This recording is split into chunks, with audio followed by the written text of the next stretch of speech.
on. That is always my objectives. So if you want to go ahead and click that, we will kind of follow this script today. And our first objective is to try to incorporate the hands-on portion and provide you a template to work with today. So if you open that document, you will notice there is objective 1 that says make a copy of this document. So I'm going to go ahead and navigate to objective 1, which is make a copy of this document.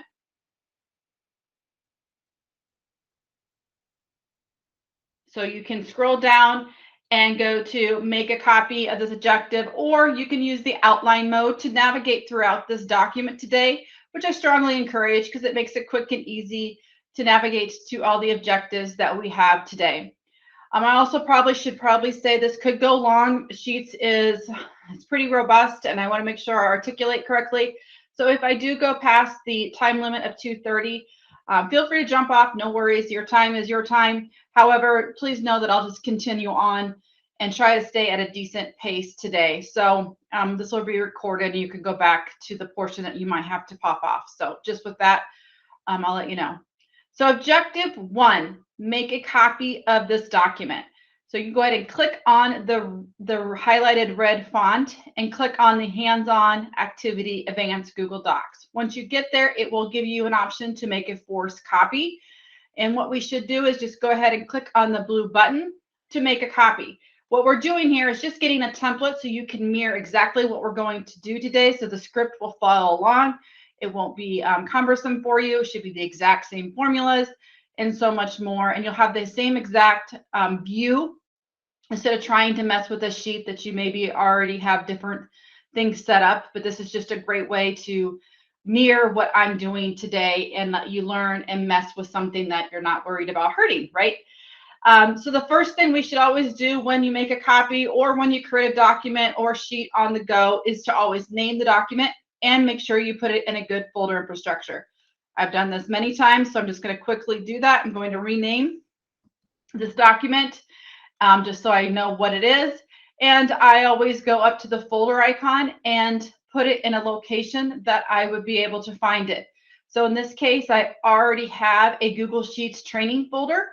But keep in mind, you can always create a folder on the go here as well and get yourself organized. This is the same procedure that you're used to doing in the office world. It's just not file save as. It's just name it, put it in a location. So objective 1 is pretty much done. Like it. We have a name of a document. We have a spreadsheet to work with today, and we're ready to rock and roll. So objective 1 has been completed. So let's go to objective 2 to give you an idea of what we're going to do today. Objective 2 is to let's sort. We're going to talk about best practices when sorting. I can tell you from experience with working with other users that maybe we're sharing on a Google Sheet, we don't always do best practice when sorting, and you can really mess up a spreadsheet if you do not do best practice. So you'll notice one of the first objectives is we're going to accidentally sort incorrectly in this particular document. Sometimes we learn the best ways by doing it wrong, right? Maybe I have teenagers, maybe I know too well.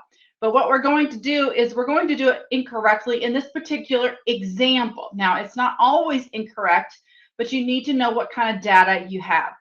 So before we dive into the sorting, let's just see what we have. This sheet probably looks familiar to you if you became or went to the beginning Google Sheets training. It's pretty much the same content, and it's kind of a build off of what we did with the beginning Google Sheets training. So, but if you didn't go to the beginning, it's not going to make it cumbersome for you. You can still learn a lot. It's not a ripple effect, but it will look familiar. In our beginning Sheets training, we did add some functions, sum, average, and count. The reason why I'm pointing this out is because we know that if we actually select all in this example, we're going to select sum, average, and count. The data set in this example under the data sheet is really just A1 to A52 and all the way over to F52. That's kind of the data set. This is more of a calculation of the data set underneath it. Okay, so that's kind of what we have in this particular sheet in this spreadsheet. We will go to the other spreadsheet or sheets within the spreadsheet at a later time today. But in this particular case, I want to sort this in alphabetic order, A to Z, by username. So when you're working with sheets, you kind of know what you want to do, but you might not know what I want to do until I articulate it, right? You wouldn't actually say, I'm ready to go sort A to Z, right? You would actually know what you're trying to do. But in training, I need to tell you what I'm going to do and what we're trying to do. In this case, I want user email, column A, to be in alphabetic order, A to Z. As I mentioned, we're going to do it wrong the first way, and then we're going to undo and do it correctly. So what happens is we can select all. So let's go ahead and select all. If we do it the same way we're used to in Excel, we would go up here to the left-hand corner where you would normally go in Excel, you would find a diamond. That's one way to select the entire spreadsheet, right? That's one way, okay? That means everything is selected in that spreadsheet. Now, I can go up to Data and Sort Sheet. Keyword sort sheet, okay? And I'm going to sort sheet by column A to Z, alphabetic order. So I'm going to go ahead and do that and watch what happens. Not exactly what I wanted. Look at row 11 and row 3. It's bringing in my formulas and my functions that I had at the bottom of that data set. No, I don't want that in my sort, okay? So what I did was I went to select all and I went sort sheet. The sheet is being sorted, okay? So that's not what I want in this case, okay? Sometimes that will work great for you. But again, knowing what you're selecting and what you're trying to do is different, right? So you have to be somewhat knowledgeable in the sense of what you're trying to select and what are you trying to sort. Don't be this person to ruin a sheet when you sort like this, when you've got things at the bottom or you've got some different formulas that could mess up the entire spreadsheet. So I don't, in reality, ever use this. Okay, I don't, because I don't always know exactly what I want. I don't want to sort the entire sheet because I might have other things tied to it. But you can just know what you're doing, okay? I'm going to go ahead and undo that. I'm going to go to Edit, Undo, or I can click on the arrow. So we made an oops, but good news, we have the undo option. What I really want to do, though, is I want to leave row 53, 55, row 54, 55, and 56 alone. So really, in this case, I want to select a range. If you remember from beginning training, we talked about range. Range is a selected area of group of cells, right? That's what we want to do. Under data range, data sort range, you have that option. But before you do that, we need to select the range that we want to sort. So again, you can't read my mind, but I want to sort the range of A1 all the way down to F52. So one way you can do this is you can use the shortcut. This is one of the beginning training, is Control A. Control A will select the data that's around it, that's empty around it. So in this case, everything is empty in column G, and it's empty from row 53. So that's one way. Or I could have just highlighted that area that I want, highlighted that range, and then decide to data sort. So again, what is your goal? In this case, I want to select the area that I want to sort. Now I'm going to go to Data, Sort Range. I still, to this day, could just go ahead and go to the Advanced Range Sorting options. If you're familiar with Excel, this looks very similar to you. This is probably familiar, just obviously a little different look, material, different design, but the concept is the same. As we mentioned in the beginning, we always want to have a good data header row. That's the same thing applies in Google Sheets. So usually, if you are a data set person, you already have a data header row. We do that. We do have one. We have user, email, user, Google Forms, Google Docs. I want to use the header row because I don't want that header row in my sorting, right? I want it to stay in row 1. I don't want it in my data set. So once I select data has a header row, even helps me realize what I'm trying to sort. Remember, I want it in alphabetic order by user email. So I'm going to obviously select user email. And again, I want it to the A to Z. Now, I'm not going to spend more time on this, but you can add another sort column. So you could do ascending by user email, descending by Google Docs, you fill in the blank. But in this example, we're going to keep it simple. My job is to make sure you know where it's at and go ahead and click sort. Now it will sort the correct way that I wanted it. Alvin is the very first one in row 2. And if I scroll down, you can see that my functions did not move. They're in the right spot and nothing got affected incorrectly. So what I want you to get out of this is if you sort the area that you want to sort, so select it, highlight it, use the keyboard shortcuts that we talked about, use the Control A, then go to data sort range. Then you will not be that person that accidentally sorted things that should not have been in the content. Okay. All right. So that is best practice. So that is objective 2. And for those who have never attended my training, I usually get more people in my Google Sheets training because they love Google Sheets just as much as I do. Just remember that in this objective and script, anytime you see a book resource like this one, it's going to provide you additional resources on that particular topic or objective. If you see a video icon, that's going to take you to a YouTube video. I am a strong believer in lots of resources because there's always more to learn. And no matter how much time I have, I'm not going to be able to hit everything. So please know I try to break it down for you. And each objective, there is at least 1 or 2 additional resources on that topic. With that, we're going to move on and we're going to do objective 3. Let's do a filter. Filter is probably a hidden gem. Many people don't quite use it to the full capacity. So what we're going to do next is we're going to play with filters quite a bit to understand the options that you have. So I'm going to go back to the hands-on activity.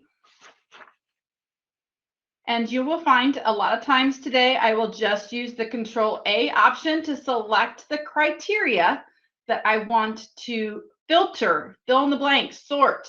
Because Control A will just do the empty space, go to the empty spaces to the right or the bottom.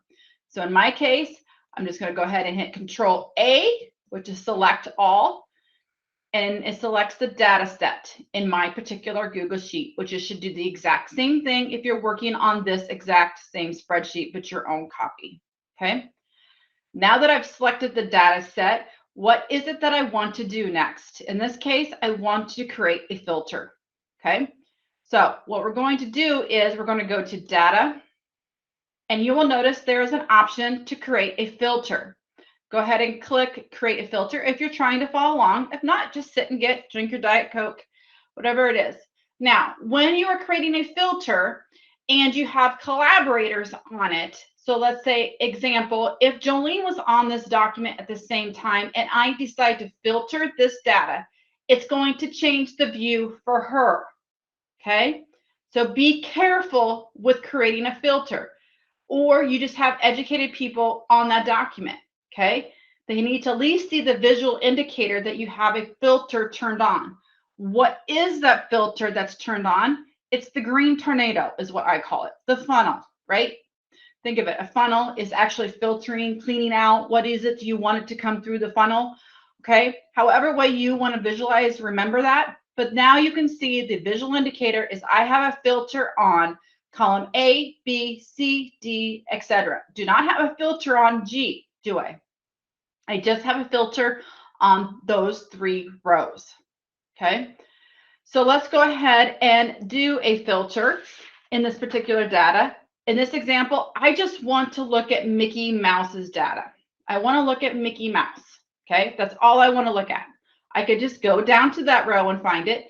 But remember, we're not dealing with, most of us, a row of 52. We're dealing with a pretty big, large data set, right? So let's do what we normally do.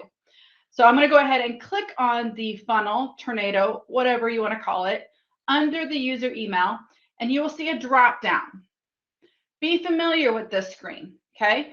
You'll see the same dialog box in many different options as we navigate through this training today, okay? So let's get familiar with this. What we want to do in this case is I want to actually, in this scenario, want to just look at Mickey Mouse. Mickey Mouse is a value inside the user email. Okay, with that being said, I could go down here under filter by values and I can start typing in Mickey. And you can see that Mickey is appearing. Okay, Mickey is selected, but so is the other one. So if I backspace here, you can see that all the other ones are selected. So there's many ways to do this.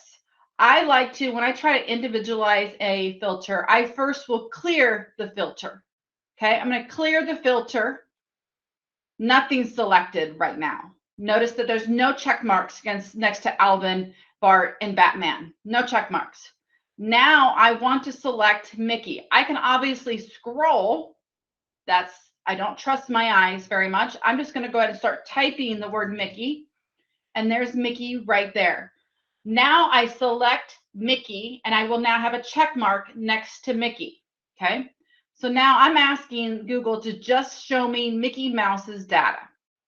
So once I have Mickey Mouse only selected, I'm going to go ahead and hit OK and watch my view will change. Now Mickey Mouse appears and only ones appear. Notice my filter. Let's look at the visual indicators. Notice the filter has changed as well. This filter is now a solid green. That's your visual indicator that something has been done to this particular column. But I am not using a second filter on any of these other columns, which I could. I continue to narrow down my filter, right? We're used to these filter options. Same concept works within Google Sheets. But again, I want to remind you, if someone else was on this document, they would only see Mickey Mouse right now too, and then would have to go back and do their own filter, okay? Or clear out the filter. Okay, a filter is just kind of a temporary view. So best practice is, if you're not using that filter anymore, is I would reset that filter. So let's go ahead and reset that filter and get back the entire data set. One option is you could always go to data and remove filter. We're not going to do that for this case. Just want to show you, but that is an option. You can remove the filter. It does not remove the data. It just removes the manipulation of that data at that time. Okay, so we're going to go ahead and click on the funnel. What's other important is maybe you want to change your filter. You can just go down and you can adjust your filter. Maybe you want to look at Mickey or Alvin. You can select Mickey or Alvin and hit OK, right? You can adjust your filter if that doesn't give you the data that you want.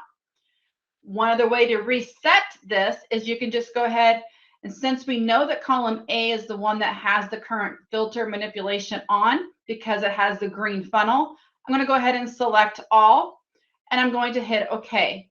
Now you'll notice it's no longer a filled funnel or tornado. It's one that we can take action on and do more to it, right? We could have either, but it tells you there's no filter now on column A, B, C, and etc. Okay. Now that's one way, is to select a filter by values like we just did for Mickey Mouse. We can also do it by condition. So let's go ahead and do that example as well. I'm going to go ahead and go to user email again. I'm changing my mind. I kind of want to look at filter by condition. And I'm sorry, I didn't mean to go to user email. I want to go to Google Sheets in this case. I want to go to Google Sheets in column E. I'm going to go to column E, and this time we have different values. It's a different column, right? But this time I'm going to actually click filter by condition. So these are some options that you have. This is really good when you have a data set with numbers or even certain text. You'll notice in this, if you select filter by condition, you have is empty, is not empty. That's very valuable. Maybe you want to look at cells that have null value, right? Nice concept. Quickly say, oh, this person doesn't have a physical form because the value is null, right? Text contains, etc. Again, as I mentioned, I'm not going to go over all these because that would take forever. but please make note of all the different options that you have. I'm going to keep it simple. I'm going to go ahead and select greater than 10. Just for this example, I want to look at the sheet users that have more than 10. Okay. So I'm going to go ahead and select greater 10. That's the content that I want to look. You could get really fancy here and actually even do a formula on top of this. But again, just going to show you how to do it. I'm going to go ahead. In this case, I want to allow, my question in my head is, how many users have 10 sheets more than 10? Okay. So I'm going to go ahead and type in 10. And I'm going to go down here and hit OK. Now my manipulation has changed. My filter is going to be different. I'm going to see Donald and Tony the Tiger are my high Google Sheet users. You have more than 10. Awesome. Okay. So you can obviously filter this more. Okay. Now, again, that's one way to filter, but there's actually a better way to filter data, especially in larger data sets, and to eliminate the issue when someone else is looking at it. So we can always do this for a quick way to filter data, but we're also going to discuss filter views. So we're going to go ahead and remove this filter by going to Data and Remove Filter. So now we no longer have the visual indicator of the tornado or the funnel in the columns, right? So now we're going to do a different way to do a filter, okay?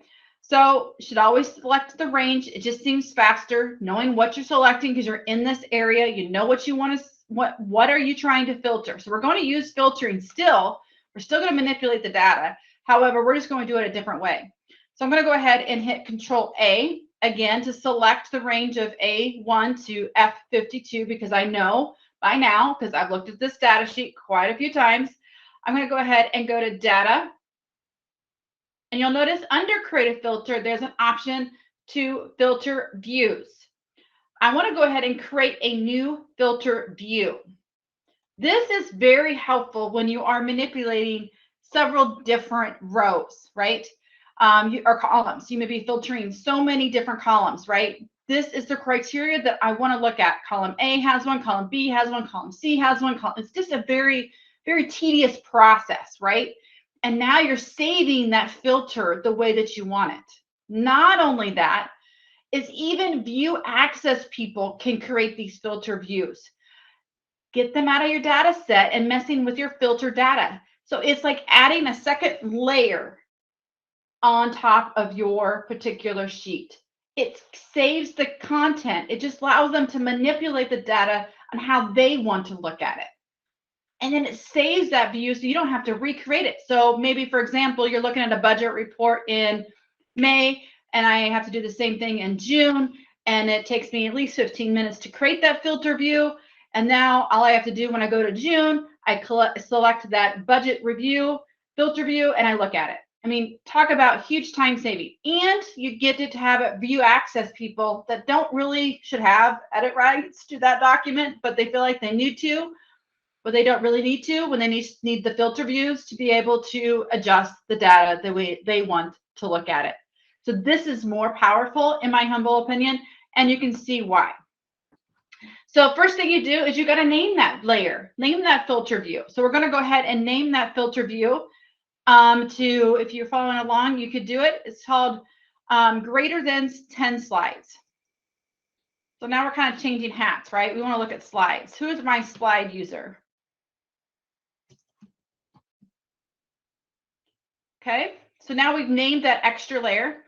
The other thing you always want to make note of is what is the range? What is the range? So that we kind of know, we've already talked about that. But again, if you need to adjust it, you just change it here as well. But we don't need to, but you can. What other things you might want to make note of, and we're not going to discuss in great detail, but by now we know a gear gives us the capability of doing things behind the scenes, the properties of that filter view. You can see that we have the option to rename, update, duplicate. That might be very helpful, right? When you're trying to repeat it. And you have the option to delete, obviously, or learn more. Okay. What we're going to do now is we're going to use a similar thing we just did, but in this time we're going to notice it's still got the filter icons on here. But again, we're not messing with the original data set. We're not changing the view for everybody else. This is just your view. but other people can actually use the same filter view. So Jolene can use the same filter view when she's looking at the data set. Okay, so you go to the F column, and I want you to select filter by condition. Again, we're repeating what we just did. Filter by condition, and this time we're going to do greater than 10. So it's the same concept, but we're just going to learn something new with this concept. So I'm going to do filter by condition greater than 10. So it's just a repeat of what we did, but this time we're actually choosing slides versus sheets. Okay, and go ahead and hit OK. So now we're going to see, like, I think Batman, yep, and Woody the Woodpecker. So we can see those are our users that like slides. Awesome. Okay. Now, again, you could go over here, do a whole bunch of more, manipulate the data again, and then so on. Okay. But the concept is that. Okay. But what we're going to do is now I'm done with that filter view. We know data changes. We know data is constantly changing. That's why, right? We're looking at the data. So I'm going to go ahead and click on the X in that layer, that filter view, and actually pretend like this data is going to be updated, right? So let's go ahead and just so we can see our data better, we'll just quickly repeat what we did last time. Is we're going to add a row in column 50, in row 53. So I just want to make sure I can see that header row at the top. So what do I need to do if I want to see that header row at the top when I got a large data set? You can freeze rows and freeze columns, right? So I'm just going to quickly click view. I think it is now that I remember. I'm going to go to view, freeze, row 1. So when I'm scrolling, I'm going to see that header row. We talked about that in beginning training. So I'm just doing best practice again. I'm going to scroll down, and this time I'm going to go down here, and I'm just going to add my own email address because, you know, data changes, right? Data is constantly changing. So here's an example. So I'm going to go ahead and type in my email. You guys can type in your own because my last name is pretty horrible to type anyway and spell. And your username is Jessica or whatever, put your own name. The only thing that I really would like you to do if you are following along is make sure in slides that you put something higher than 10. So like 15 is what I have in my script. Forms can be 0, docs can be 0, sheets can be 0, but we're going to just go back to that filter view and see how it reflects. And I'm going to type in 15 in Google Slides. So we have 0 in C, D0, E0, in Slides, we have 15. You may notice that the number formatting is not correct. It's in the 10th decimal, right? We don't want that. So what's a quick way to fix that? Well, several ways, but just to give you a recap from last training, I'm going to go ahead and highlight column C through F. I'm going to highlight column C through F, and I'm going to use the famous paint roller, which only copies, that's right, the format. So now I want it to be the exact same format as it is in row 52, and I don't have to guess what format that was in because I just want to paste that exact same format only that was in 51. So again, that's a repeat from beginning, but that's how we want. So now I'm just curious, so let's pretend like it's a month later and I want to look to see who our Google Slides user are, right? So I could go back up to data and notice under filter views, I have one that's now called greater than 10 slides. Let's check it out. I don't have to reinvent this filter view again. I just want to look at it now. So let's go ahead and click on greater than 10 slides. And voila, my name, Jessica Van Havelen, which was an added user, added content, added data, right, is now in that filter view. If you're questioning or something doesn't quite happen, what would be your first troubleshoot? Check your range. It worked out in my particular range. It was the next one. Now, if I would have went down like in row 65, it might not have shown up and I would have need to update my range and say A1 to A65. Okay. So there is a little bit of education knowledge to understand that. but any of the content that's been adjusted inside that range is going to appear in that filter save. That is huge time saver. Okay, this is a very minute filter view. Obviously, it's only one manipulation. However, you can see how powerful this is in your large data sets once you got it the way you want it to build. Okay, and the beauty is that I believe if you file make a copy, those filter views will work. So keep that in mind as you go. So that is filter views. I do want to point out, actually we have one more filter to do. I forgot. Let's go ahead, and we're done with this data set right now, but we're going to go to the agency set. So let's go ahead and click on the agency sheet. We have one more filter I want to show you, and this was a request that someone really wanted that Excel had that Sheets didn't at one time. But guess what? They do now. So in this case, we're going to actually filter by color.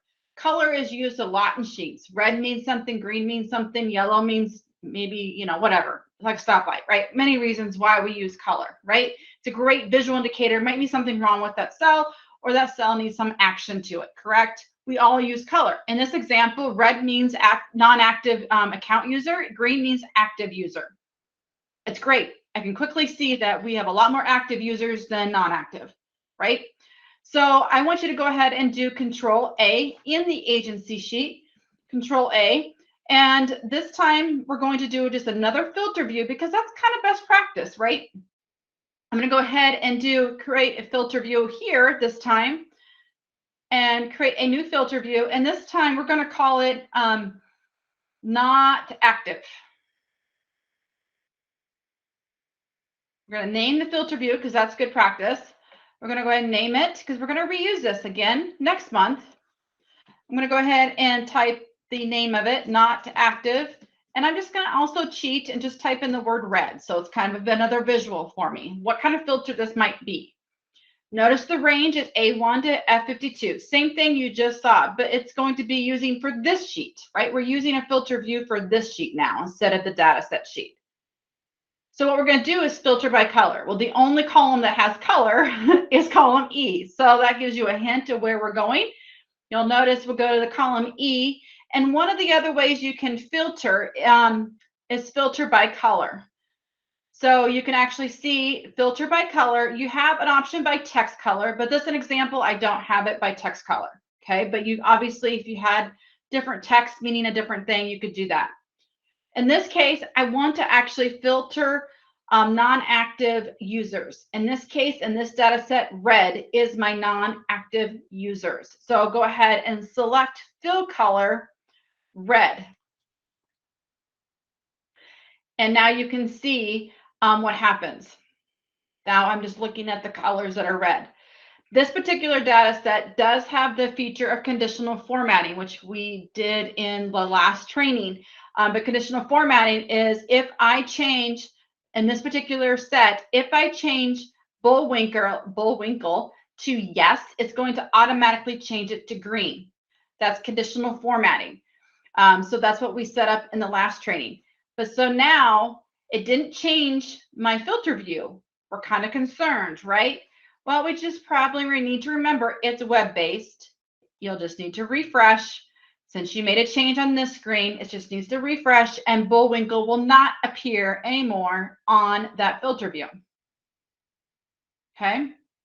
And it's going to change the original data set as well, because remember, it's just a layer on top of it pulling that data. Okay. It's not like another copy of that data. It's just a layer on top of it. Notice that Bullwinkle is no longer part of that data set because remember, or part of that filter view, excuse me, it's part of the data set, it's not red anymore, okay? So it's a really good feature to know that, right? Maybe we're using this filter view to adjust the answers of that data set. So if you don't trust me, let's go back to the original data set and let's just look at Bullwinkle and make sure that he is green now. And Bullwinkle is green. Okay? So just remember, it's just a second layer of that. So I'm just going to pop back to the objectives. You can stay on the sheet if you want. But I just want to point out on the objectives that you can find on the training page, or obviously in many places after it's done recording. But what we did is a whole bunch of filter views. And if you still don't quite understand filter views, there's a really good video on how it works affecting other users, how it won't affect other users. Okay, this is a hidden gem. Okay, and also there's another resource. And you can see I've kind of emphasized this several times, that filter views are a really useful tool to allow different users to filter the data that need that spreadsheet and not going to really affect other people's seat, right? That's huge, right? Okay. Let's go ahead and we're going to do now objective 4, which is one of my favorite things in Google Sheets. Everything in Google Sheets is one of my favorite things, but this is one of them, is doing a pivot table. Another way, you have to remember, Google Sheets is a data set. A lot of people use data for it, right? Lots of numbers, whatever, you're pulling it from a different source, right? But what we usually don't is just the raw data is so overwhelming. Now we want to manipulate and analyze the data. That's usually what people like Sheets for, right? It's not just inputting the data. A lot of us are using the source to download the data into Google Sheets. But now we need to manipulate it and review the data. Well, this is another way to do that. Okay, filter views is one way, right? You have to choose your web quest. In this case, now we're going to do a pivot table, another way to manipulate the data. Okay, so we're going to go back to our Google Sheet that we're working on, and we're going to go ahead and look at the agency sheet inside our workbook, spreadsheet.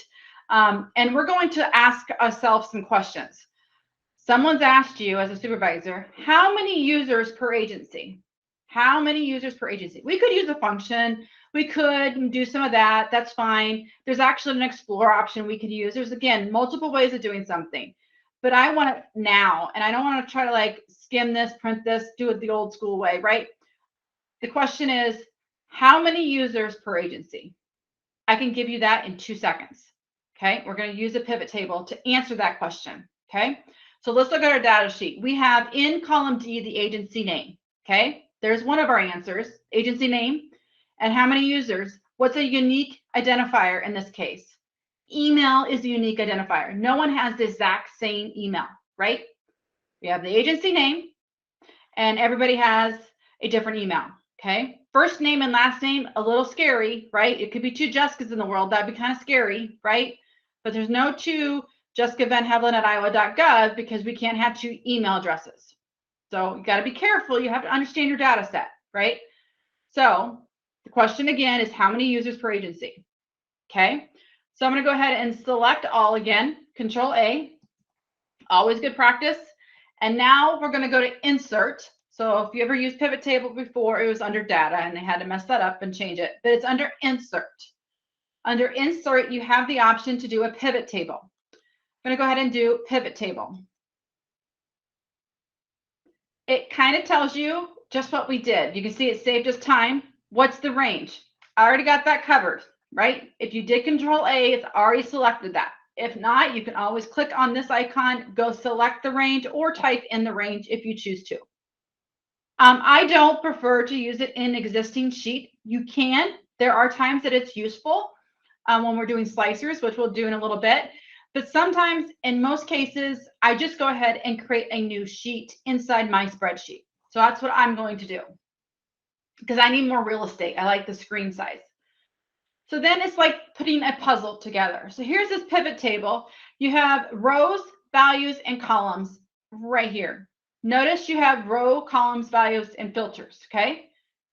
Now you're just dragging the field in what you want. So in our case, we're just going to go ahead and notice that if I put all agency in my rows, watch what appears. If I drag that over under rows, where is that going? In the row section. If I drag it to columns, where is it going? So this is just like a puzzle. Do you see? Where do you want that data to be? So I'm going to go ahead and remove it again so you can see it. I just click the X. So rows go here. The values, which we'll get to in a minute, goes here. And the columns go here. Okay? You also, before we get to it, maybe you're not sure how to build it, right? Maybe you don't quite get what I'm trying to say. Guess what? Google still has your back. still go to a pivot table because notice Google says count of user of each agency. If I click on that, it's going to do it for me. I don't even have to think about it. It'll do it. Okay. Notice it put agency in all rows and the count, the value in there. Okay. So you could show off to your boss and saying, oh, what do you want to know? I can just go to pivot table and help me do it that way. Okay. So it's got some suggestion here. It's using its artificial intelligence to help you. But let's say we really don't know how to do it. And my goal is to kind of somewhat educate you, right? So in our case, we want to know how many users per agency. Well, first of all, I want agencies to appear in the rows. That's what I want. So I'm going to pull all agencies into the row area. Okay. And we know our unique identifier that there's no two emails the same. I'm going to drag the emails into values. Now, you can adjust the values to something totally different. Okay. Notice that you have the option to summarize the values in all these different ways. Average, max, minimum, etc. But I just want to know how many unique emails are there for Department of Ed, DCA. Okay. That's what I want. I want the count. That's my question. Okay. Now, what's even cooler than that is I can see over here, and I can double click to make this a little bit bigger so I can see the entire agency name, best fit. Remember, we know right now, let's focus on the Iowa Department of Ed, for example.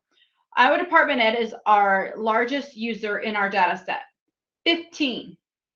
Now your boss is like, okay, all right, here's your list. You can copy and paste this, hit Control-C and Control-V and paste it in an email. Whatever you want to do, you can do that. But now your boss is asking you, who are the 15 users of Iowa Department of Ed? Now we could do a filter. We could do that, right? We can do all those sorts of things. Okay. Well, let's go ahead and double click that 15. Double click in that count. And what's going to happen is it's going to open up a brand new sheet in your workbook. And it gives you the detailed snapshot keywords, snapshot at that time you double clicked it, and tells you who are the users. So Tweety, Winnie the Pooh are all Iowa Department of Ed users. It's a snapshot. Okay. Okay. I could have done that in a filter. Absolutely. Right. So what happens when a change takes place on the original source? Right. So let's go back to the agency. Now, Bugs Bunny decides to change roles and goes to the Iowa Department of Ed and does not work for DCA anymore. So Bugs Bunny is in row 5 just for feasibility. Go ahead and change Bugs Bunny to Iowa Department of Ed in column in cell D5. So I'm just going to go ahead and replace department or DCA to Iowa Department of Ed. So it's IDOE. You got to make sure it's the right field. If it's typed wrong, it will not show up because remember, it's kind of that data validation is important.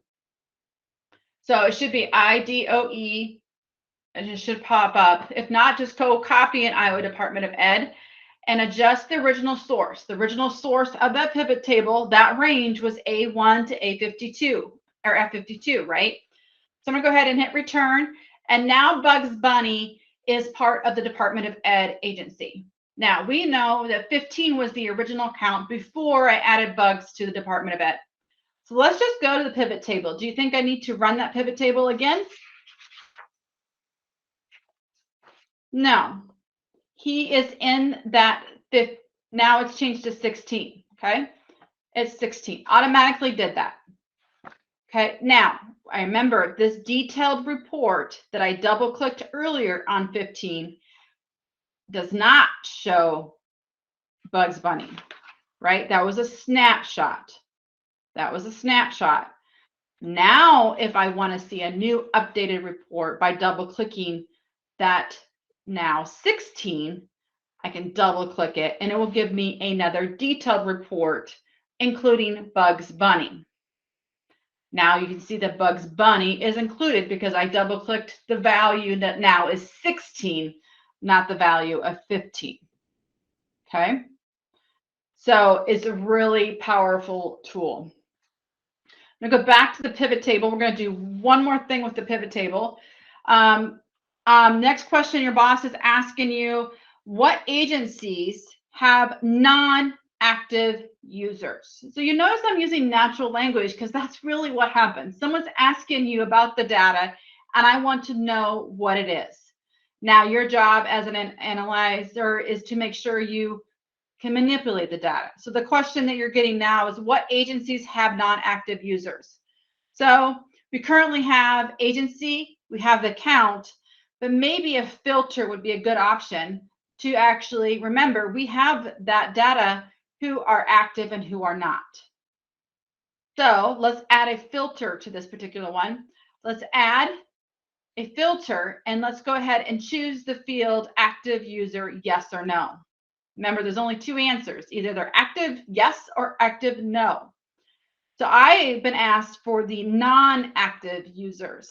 So I'm going to go ahead and change the field. You'll notice it's the exact same screen almost as before. This time I only want to look at the no. So I'm going to uncheck the yes. And now I'm only looking at the criteria of the no's. So now I've hit OK. And you can see now my data set, my pivot table has changed to only the 4 agencies that have non-active users. So you can see that what I love about the pivot table is almost like a brand new sheet to manipulate the data. It's a great way to compare. Oh, another way to compare when you have duplicates. Like, why do I have 16 of these when I should only have 5? I could quickly navigate and figure out why. And who are those 15 that I have extra or whatever it is? Pivot tables are amazing ways to manipulate the data. So again, on the Google Doc script, there is a lot of resources there for you. So please check that out if you choose to.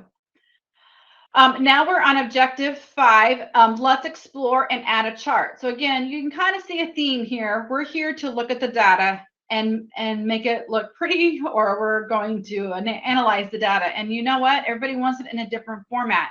And another format that is used a lot is in chart format. Okay, so we're going to discuss that here in a minute. So we're going to go back to the agency sheet of that spreadsheet, and we're going to focus on that for a minute. So I'm going to go back to the agency sheet, which is the blue sheet down here. And you will see we're going to check out this tool called Explore.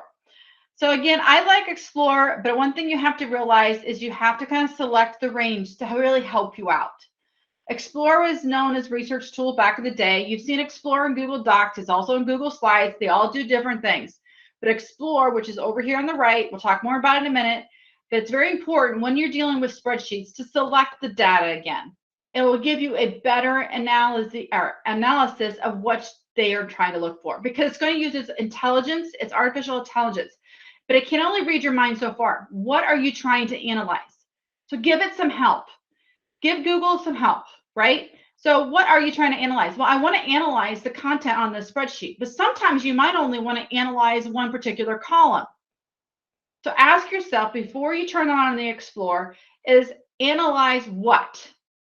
Okay, so go ahead and hit Control A. We want to analyze the entire content in this case. And I want Google to help me out because I want to pretend that I know what I'm doing. So now under tools, you have it as well, but you also have Explore. So now that we want to look at the data that I have selected, Google's going to help me out using its artificial intelligence. It's really going to help me out. I have natural language questions that I can ask. Like, for example, most frequent all agency. All right, let's see what it shows me. Notice then, it says 16. Didn't we just do that in a pivot table? I didn't even have to do a pivot table to come up with that answer. You can see maybe you want to do a formula. Don't ask me how to write that. I can't write it. Sorry, but I can definitely ask the question in that Explore.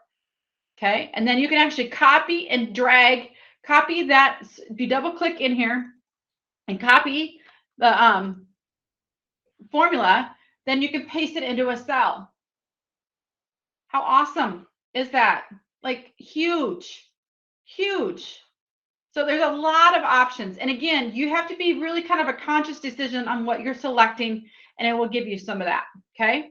Notice it's even noticing the Explore is actually selecting the data range, right? So you could change the data range and then ask, and then it'll give you a different set of questions because you've changed your data set.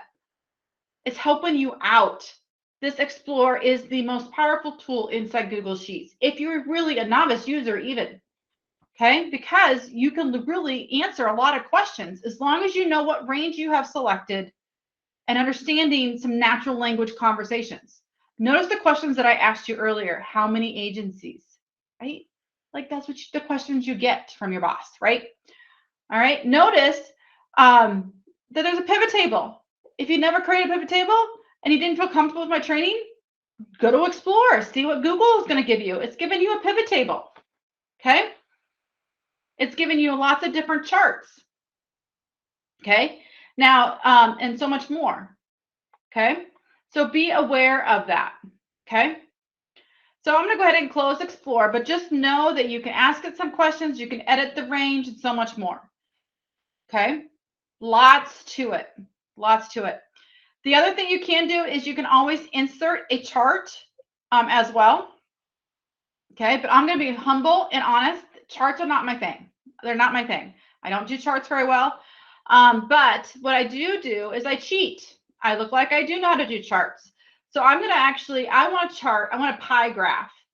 And I really want a chart of active users and non-active users in a pie graph format. I know kind of what I'm looking for. My boss kind of indicated that. So the criteria that I want is in column E. So I've selected column E. That's my range. And let's see what Explore tells me I should use. Let's see what it has. Oh, that's what I'm looking for. Awesome. Okay. And this isn't because I've done the script. I just know by doing this enough times what's going to come up, right? That's exactly what I want, but it's not completely what I want. I want it to be not blue. Don't want it to be that red. That's like opposite of what my screen colors are. So fine, but I'm still going to deal with that chart. Now I could go to insert chart up here as well. And I can change my format, select a bar graph. I could do a scattergram. I mean, there is tons of choices to select from. Tons, okay? All right, so just be aware of that. But the concept, once you select a chart, is pretty much the same. So we're just going to do a pie graph, but the concept, the tools, and so much more are there. So once you've selected it, you're going to click on Insert Chart. I'm going to insert chart, and then it puts it on top of the sheet. Okay, that's fine, but not really what I want. But I'll go ahead and leave it for now, but I'm going to move it here in a minute because it's in my way. So we're going to click on the chart now. I'm going to go ahead and close the Explore. I'm done with Explore. Don't need Explore anymore. I'm going to click on the chart, and I can move it. I could put it over here if I want. I can drag it. It's got the selected links, but we know by now, I won't even say it. 3 dots. That's right. We can do more to it, right? So we're going to go ahead. Notice all the options in the 3 dots when you select the chart. You have edit chart, delete chart, download, copy, etc. There's a lot of options there. The 2 that we're going to focus on right now is edit chart, and we will actually move this to our own sheet at a later time. But right now, let's go ahead and edit this chart. Remember, I don't like the colors. It doesn't match my sheet. I really don't want the name to be count of active users. I want it to be something different. So I need to adjust. I mean, Explore saved me lots of time, don't get me wrong, but I still need to tweak it to fit my branding guidelines and what I want for this chart. So go ahead and click Edit Chart. I'm trying. Mine's there. I don't know what's going on here. Because I'm training. This is what happens. All right. There we go. So you have 2 tabs up at the top right-hand corner when you click on Edit Chart. You have Setup and Customize. Okay. So it's pretty much the same, but you'll notice here you have a whole bunch of different chart types. So if you're not a pie graph user, notice all the other options you have here as well. Okay. So we're not going to change the chart type. Again, we would not have time to go for that. First thing you always should check is the range. So make sure you've got the range right. You might want to switch rows and columns of the value. It's up to you how you want the column, how you want the chart to look. What I really like is the customize side of things. So I'm going to go ahead and click customize, and I'm just going to go in order. Notice there is 5 different options to adjust the chart. Again, not going to change all of them, but be aware of the options that you do have. So for example, I like the 3D look. I want the 3D look. Everything else looks fine. Gray looks fine. Don't need to change the background, but I want the 3D look. So I think that looks better. I can go to pie chart, and I want the donut hole to have maybe stand out just a little bit there. Maybe I want a donut hole. I don't know why I want a donut hole, but I like the donut hole. I want the slice label to not the slice label. I want that to actually have the value of it instead of the percentage. Percentage isn't, I want the value to appear on here. I want the value to appear. Okay. So now I can see there's 3 and then there's 48. Okay. Obviously I can change the format, bold, italicize, and etc. Pie slice. I want to make sure my colors match. So the 2 values in this particular data set is yes and no. That's my 2 value sets. Okay. So no in my data set should be red. Blue doesn't mean anything to me. So I'm going to select no as red. Now if I click on the pie slice and I choose yes, what do you think I want yes to be? I want it to be green, because if you switch up those colors, I'm in trouble. Okay. Okay. All right. No, red, green. Yes, that's what I'm used to, right? All right. I can actually change the pie slice to be distant from the center. Maybe I want it to stick out a little bit more just to be more visually appealing. There, my 3 is standing out a little bit more in my example. It's starting to really come away. It looks like a Christmas tree donut. Chart title. Well, count of actors, user, yes or no. Well, I'm trying to present this as a real professional thing. So I'm going to say user status.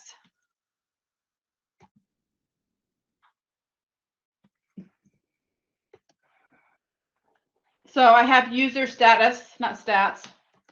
So I changed it to customize it to make it more appealing instead of just the header row, the column header. And then you can see that I have the legend right now at the bottom. No is red, yes is there.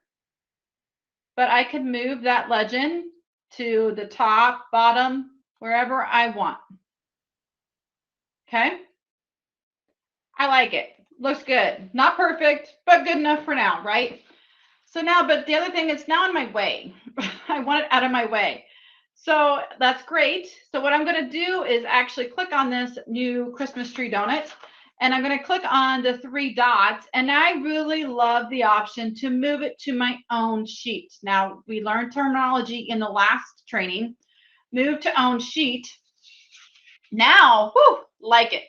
Now, here's what's so cool. If you are a presenter in marketing and so much more, you can actually insert a chart into Google Slides, and it will publish it and it'll be up to date. It's just be an object that you have to up to date, because once they see a chart in a sheet, like I just did, then you can actually embed that chart inside a slide.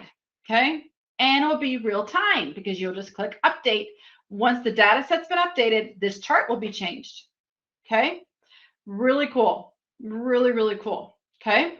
So you can see quickly there is 3 non-active users because you can hover over 5.9%. Nice. 48.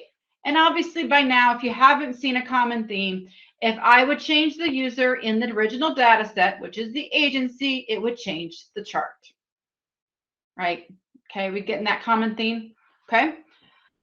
So let's get even fancier. So now that we've got a chart, what we're going to discuss next is another hidden gem that most people don't use is slicers. Okay. So we're going to add a slicer, and it's the other way, yes, right, to manipulate the data. And so we're going to add a slicer. So I'm going to go to our pivot table now, objective 6. Let's add a slicer.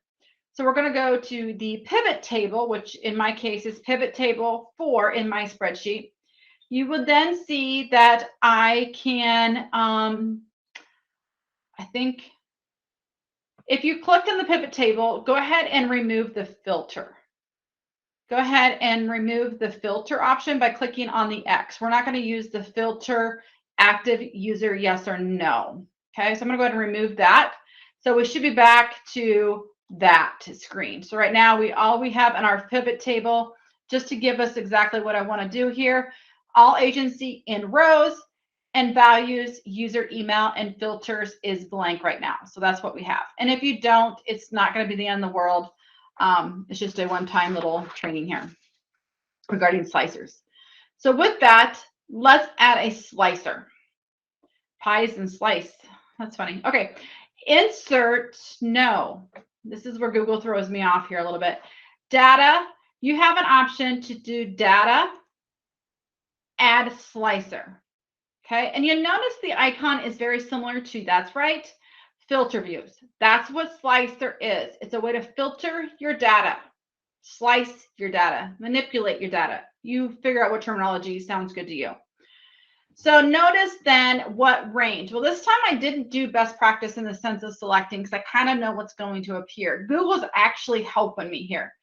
First of all, we kind of need to know what the source of this pivot table is. The source of the pivot table, that's right, is agency A1 F52. We know that. We built that pivot table. We remember that. So that's really the data range that we're actually manipulating or slicing in this case, right? The pivot table is just another layer on top of that to be able to manipulate the data, but not changing the original data, right? It's like another layer, okay? So we're going to actually have to pull from the original source, which in this case is A1 to F52. So I'm going to go ahead and select that. I'm going to go ahead and hit OK. Could have typed it, could have gone to go select it, multiple ways to do that. Now you have this black bar with another filter icon. It's a very similar menu item that appears on the right-hand side here, but now it's filter. What is it that we want to do? So let's go back. Your boss has asked you to create a filter or slicer by agency, okay? We want to look at agency names. All right, well, we got that data. We got a column that says agency, don't we? So what column do we want to choose? All agency. Perfect. Let's add all agency. Let's customize this just a little bit. Before I do that, though, make note that this says apply to pivot tables. This is where you can manipulate the data. Some people, as you well know, don't know how to run a pivot table, but they can run a quick slicer, right? So it's really powerful. So I hit customize, and now you can see I could change it to say agency name. Right? You say agency. I could change the text, etc. Make it stand out. It's like a big button in your Google Sheet. I'm going to go ahead and change the color just to give it some more of the branding guidelines. I'm going to go ahead and select the blue because blue is Google's. All right. So we got data and customize. Awesome. Okay. What did we just put on here? Right? Let's see what we just built. So now that we have this slicer, we have the option to do a drop down. It's a button. And let's say the question is, I want to look at Iowa Department of Ed. I'm sticking with Iowa Department of Ed. Do we not know by now? This looks exactly what we've been working on all day. I told you you're going to see this screen quite often. So now I don't want to have all these selected and I don't want to uncheck them all, right? I just want to look at Iowa Department of Ed. So easy way to do that is clear the data. And now I'm just going to search for Iowa Department of Ed, select Iowa Department of Ed, and hit OK. You got to be kidding me. That changed the pivot table as well. Your users can do this, right? It's like another layer on top of that, right? You can add multiple slicers. So you just added a fun way for them to, that's right, manipulate the data. Adding slicers. So just know how well that works. But guess what? It can get even fancier. So let's go back to your chart. You're making a dashboard if you haven't figured out the concept here. Well, go back to your chart, copy that chart, copy it by clicking the copy button, go back to your pivot table view, and paste somewhere on there. Right click and choose paste. And notice now, don't we know by now that Iowa Department of Ed has 16 users? 15, 1. Did my pivot table, did that actually reflect the chart data as well? It did. So let's go ahead and pull this up just a little closer so you can see it. So now I'm just going to watch the chart here. It's going to change once I select. Wonder if I select all. I'm back to 51. So what you're doing here is you're actually making a dashboard. Someone comes in here, your supervisor wants to take change to this, and now he can add and do all that on his own, or she can do that on her own. Okay? Because you've done all the hard work. You kept them off the original data sheet, right? Don't want them in the original data sheet. We definitely found out the most inefficient way to do it is using filter versus filter view. Then we even have this now. Do you see how more advanced you can get? Okay. So we're going to keep going. We're going to change gears. So we kind of talked a lot about manipulating the data using filters, slicers, pivot tables, so much more. Now, sometimes we have to go back and how are we going to build the data? Because a lot of us will have two data sets, right? I got some data here and I got some data here, right? So now I want to combine the data. So that's what we're going to work on next is actually objective 7 and objective 8 are tied together. So objective 7 is to prepare for your functions and formulas. So I just want to quickly remind you, for those that did not attend the beginning Google Drive training or Google Sheets training, we talked about absolute, relative, right? That's really important concept, right? Absolute and relative. And we also talked about formulas and functions. So guess where those resources are at? On our Google Help website. So if you were wanting to learn more, this is also on our Google Sheets page, but it also goes directly to our Google Sheets slide deck. And we defined absolute and relative. And so if you're unfamiliar with those terminologies, you're going to maybe a little struggle with the next couple activities. But guess what? We discussed this in beginning training and talked about it more. And also there's resources here for you. Okay. All right. But that is very important terminology for you as you build formulas, and Vlookup is one of them. Okay. So just to remind you of that. We did that in the beginning. But again, it's not going to stop you from learning more today, but just know that you might not quite understand what I'm doing there. Okay. But with that, Vlookup in objective 8 is a vertical lookup. V, get it? Vertical lookup. Okay, got that figured out. Searches down on the first column of a range. Okay, and it returns a specific cell in that row that's found. Sometimes when I read that out loud, it makes no sense. So let's just dive into it and see it, and it'll make more sense. So what we're going to do is we're going to VLOOKUP something. Okay. So in the data sheet, go ahead and go to the data sheet. Okay. Go to the data sheet. Let's think about what we're going to do here. I have in this data sheet, I have email, username, Google Forms, Google Docs, Google Sheets, Google Slides. I don't know what agency they belong to. That would be helpful, wouldn't it? Wouldn't it be nice to know? Now I have two data sets. That's correct. Some of the data is over here and some of the data is over here. So now we need to put it in one, right? So that's what we're going to do. So in agency sheet, we know by now we have, that's right, the agency list. Bart belongs to Homeland Security. That sounds scary, right? So we know where Bart belongs to. Okay, so we want to put, I want to actually put Homeland Security next to Bart's name in this sheet, but I don't want to manually do that. Don't want to manually do that. That would be wrong because one, I'd make a mistake. So I'm going to go ahead and start using the VLOOK formula to do so. As always, it's very important to have a good column header. So in this case, I'm going to go ahead in column G1, I'm going to add agency name. Awesome, because I should have a good column header. Now we're going to build our formula. Okay, so we always start with the very first one. So when making a formula or function, you obviously have to start with what character. What do you have to type in? That's correct, the equal sign. So type in the equal sign. Now, again, we can see the formula inside the cell itself, but sometimes as you get more advanced in formulas, you need more real estate. So make sure that you have the function option up here, and that's another place where you can write your formulas. Okay. So you can see that the selection is G2. That's the cell I'm in. Okay. Google's trying to help me right now. I do not want to do a sum function. Buzz, Google, nice try. Not so much on this particular case, but watch what happens as I start typing. Vlookup is one of the functions that we can do, the formulas, right? So I'm going to go ahead and select Vlookup. Okay. Once I select Vlookup, it gives me criteria that I need.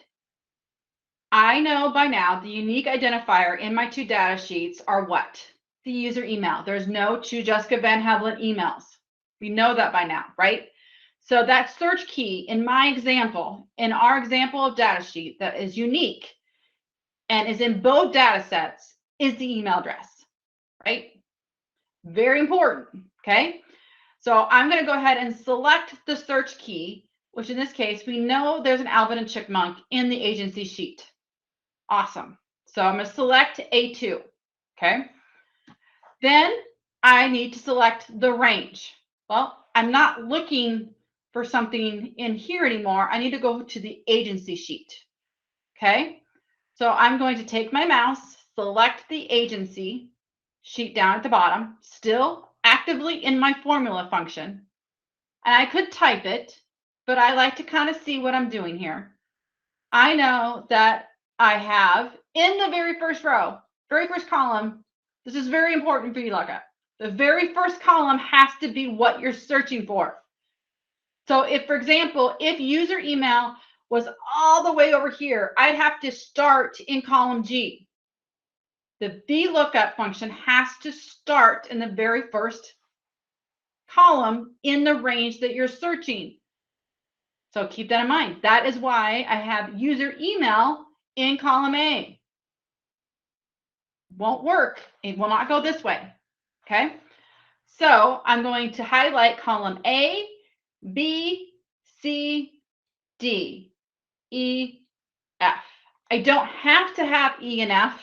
I do not have to, because the return value that I'm looking for, that's correct, is the agency name.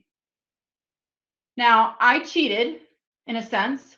I selected the entire column A, the entire column B, column C. I could have done A1 to F52. That would have been a cell range. What would I have had to do if I did that? A1 to F52. That's correct. Make it absolute, which I would have to make it with dollar signs. Okay. But I cheated. I just decided to select the entire column. So when I select the entire column like that, it knows to go up and down. Okay. All right. So now I'm going to go ahead and what value do I want to return? I know that Bart Simpson is in there, or Angela is in there, or whatever I had selected. Alvin, it was Alvin. Alvin is the one I'm searching for, but I want to know what agency Alvin works for. So what column is that? What agency, what column is agency in? That's column D. So let's count. A is 1, B is 2, C is 3, D is 4. From the range that I'm searching for from the first column. So 4 would be the next thing, right? Now, I want it to be exact Alvin and Chipmunk at whatever, iowa.gov. It cannot be just Miss Alvin. It has to be Alvin. It has to be exact. And to make it exact, I need to add a 0. So I'm going to add a 0. Oh, comma 0, excuse me. Comma 0. And look, Alvin is kind of helping me, works for the insurance division. Probably because he's in trouble. Okay. So I'm going to go ahead and hit parentheses. And now I'm going to hit return or enter. It's going to go back to the data sheet. Oh, I guess he works for Veterans Home. Sorry, Iowa Veterans Home. So he works for, let's just double check. So I'm just going to go ahead and select copy Alvin, and I'm going to go back to the agency list. And I just want to make sure that's correct, because, you know, always double check, because, you know, we always get finger happy. So I'm just going to do Control F and find Alvin. Alvin works for Veterans Home. Awesome. My formula looks like it's working. All right, so let's keep going. Let's go back to the data sheet. And what do we need to do? We need to fill that down. I'm going to double click this. Remember, we learned the fill down option. If you get the cross, double click, we'll fill it down. So we have Bart Simpson, works for Homeland Security. We kind of remember that from before. Everything looking pretty good here. Let's look at our formulas here. Okay. So if I change Alvin to, let's just change him to, we'll just stick with Iowa Department of Ed. So I'm going to change Alvin to Iowa Department of Ed in the original source, which is agency.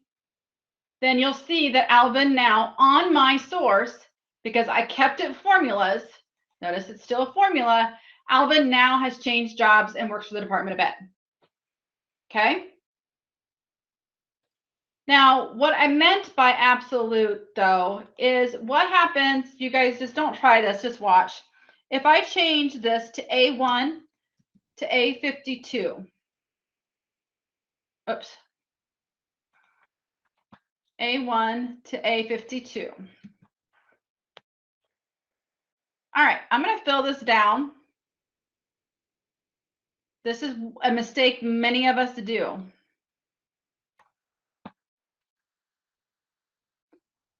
What's looking, something doesn't look right. Boris and Bugs are part of the staff. Let's look at the formula on this one.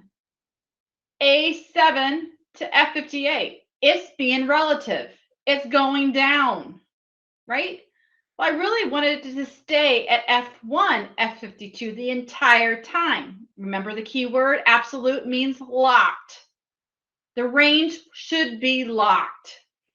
Let's fix it. So right now, notice every one of these is going down. It just happens that it looks like it's working most of the way. But A12, we want that to be relative because we want it to keep going down the column, right? But A11, well, no, it needs to search the very top of the range, right? It needs to search the top, not at starting at A11. So we need to lock the range. I did a workaround by selecting the entire column, but that doesn't always work for every situation. So how do I make it absolute? I make a $sign before because I want the column A to be absolute. I want column 1 to be absolute. Excuse me, row 1. I want column F to be absolute. And I need F52 to be absolute, or row 52. Now I'm going to hit enter. And now I'm going to fill this down.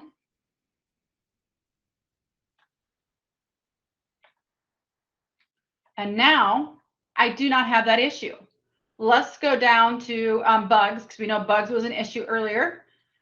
Notice my formula is A1 to F52 because I made that locked. I made that absolute.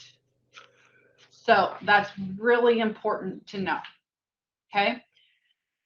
There are other little, not issues, need to know with VLOOKUP. And I could spend a lot of time with VLOOKUP. But most cases that people are using VLOOKUP for is taking one data set and then moving it over to another, or need that to be updated automatically here. I have used VLOOKUP for years. It has saved me so much time, so much time. But there is very important things to know. And sometimes we just forget those. Like if you don't do it very often, you're like, oh, right, the search has to be the very first column, okay? So here's what I'm going to tell you. If you're new to formulas and functions, and I am a intermediate advanced, depending on the day, I have cheated throughout the time. And the time that I've cheated, here's my tip for you today. If you're like, this is great, I don't know when I'll use it again, you start making a formula function database. This is how I did VLOOKUP. I did VLOOKUP on this sheet, and I used it for this, okay? Then, oh, I did it for this. Okay, now, by sooner or later, you won't be needing to go back to it, but man, it's going to save you so much time. And this isn't just this formula. It could be any formula that's new to you. Believe me, I've used some advanced ones that I have to take a lot of time to remember how I did it, okay?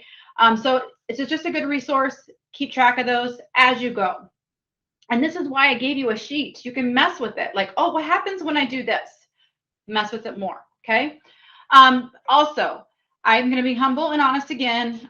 Maybe it's a bad thing, is that I can actually, a lot of times I learned a lot of formulas and functions through YouTube. Yep, I can learn netting and other things on YouTube. Same thing applies with Google Sheets. Once you learn some of the basics that we've gone over, like what absolute relative is, which we talked about, and plus actually implementing it with a real formula, it kind of starts making sense. But here are some other valuable resources regarding VLOOKUP. Again, these are some of the caveats that you need to be aware of, that I'm aware of. So again, some of the terminology may not make sense to you. Maybe it makes more sense than it does to me.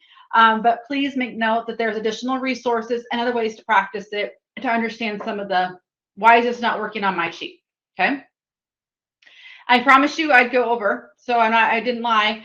We're going to keep going because there's so much information, and this will be uploaded on YouTube at a later time and the Google Help website.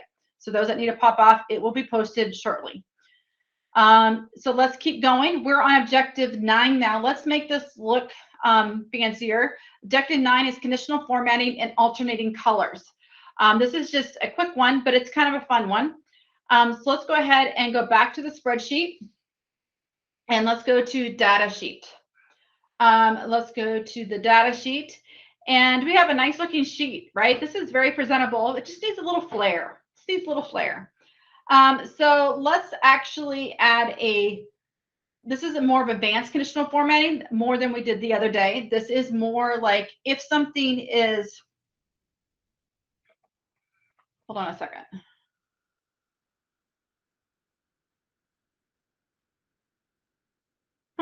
Oh, well, let's just do this. Actually, let's add to the VLOOKUP. We're going to let's practice the VLOOKUP one more time. Let's do agency status. So let's go to column S. I forgot one here. We'll go ahead and do it. Agency status in column H. Let's go ahead and type that, and go ahead and copy G.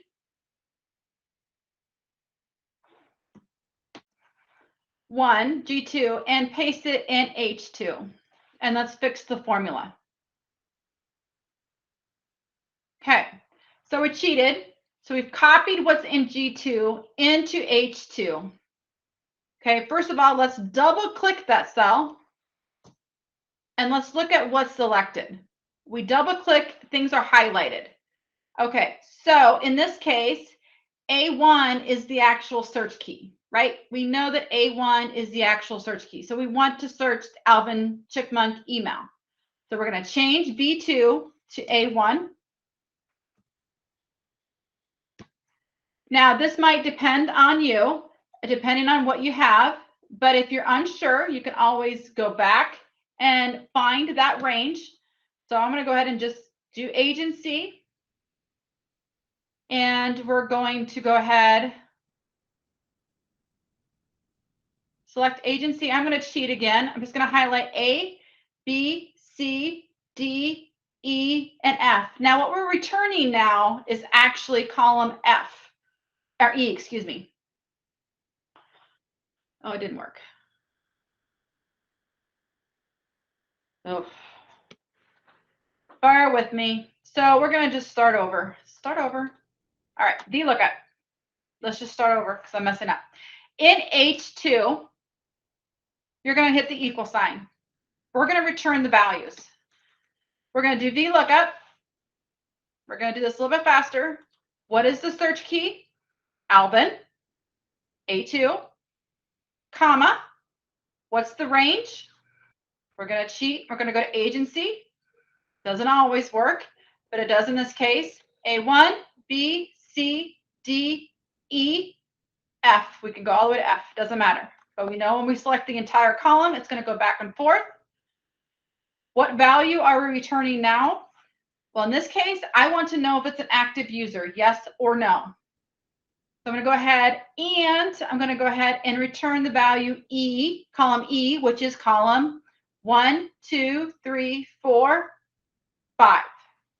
Returning column 5 tells me it's yes.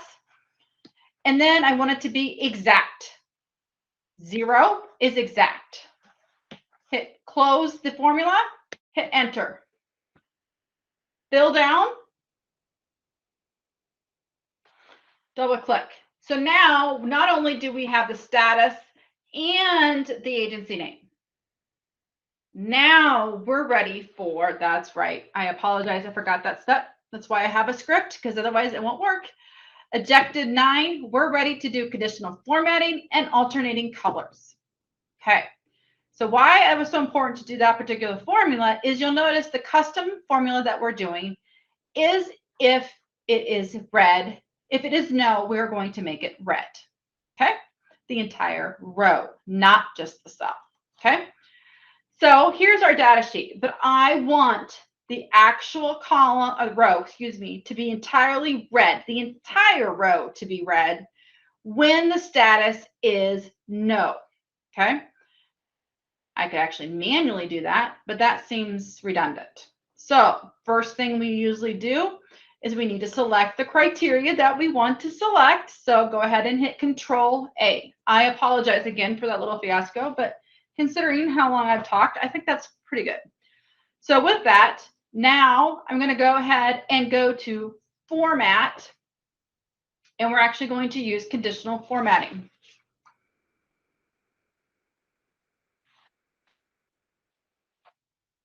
Now you're going to get a menu item on the right-hand side, and you'll notice, again, the range is so important. So it should be A1 to H56 now. We've kind of expanded our data set. And now notice that you have an option, Format Cell. You don't have to get as fancy as we're going to get here in a minute. You can do a lot of things and just select, hey, if it says yes, make that cell red. Right? You can see all the options there. But what it does, conditional formatting means it will change depending on the value that you actually select. We're going to get a little bit fancier just because this is a question that I have actually received several times. I want you to go ahead and select that format cell, format rules, and go all the way down to custom formula is. Now, you have option 1 to put a value in. Not in our case. We're going to go a little bit fancier, and we're going to do a formula. We're going to do a custom formula. So what column is the status? H. Yes and no is in column H. So again, our goal is anything that has the word no in column H, I want it to actually select the entire row to be red. So equal sign, dollar sign, H1, what's the dollar sign mean again? Absolute locked. What is the locked position in this case? Just column H is locked and absolute. Row 1, row 2, row 3, that can be relative, right? So we're going to do equals. The text in this case is no. And if it's text, we want to put quotes around it. Okay, just a need to know basis. Quotes in formulas mean text. Quotes, no. If H1, H2, H3, H4, H5 equals no, make the row red. Hit done. Oh, I have another one up here. This one needs to be gone.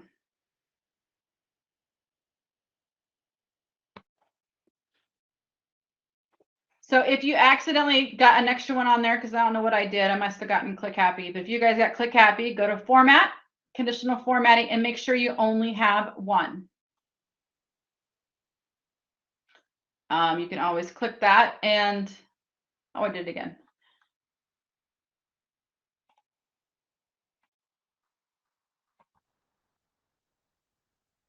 This should be gone. You should only have one. I don't know where my one went. It should be there. Oh, for goodness gracious. Anyway, you can see, I got click happy. You can see then anything that is no is red. And obviously, if I change the yes on the agency sheet, it will change here as well. So it's really a great way. And again, that was not done as well as I would have liked it, but you do have this and this resource for you. But this one, this video right here is how I learned it. I cheated. I stole it. because someone asked me that. I'm like, oh, I never used that feature. Let me try. So like I said, the best resource is each other, and definitely YouTube and other great resources. So that is one I have been asked. So that is a really helpful one.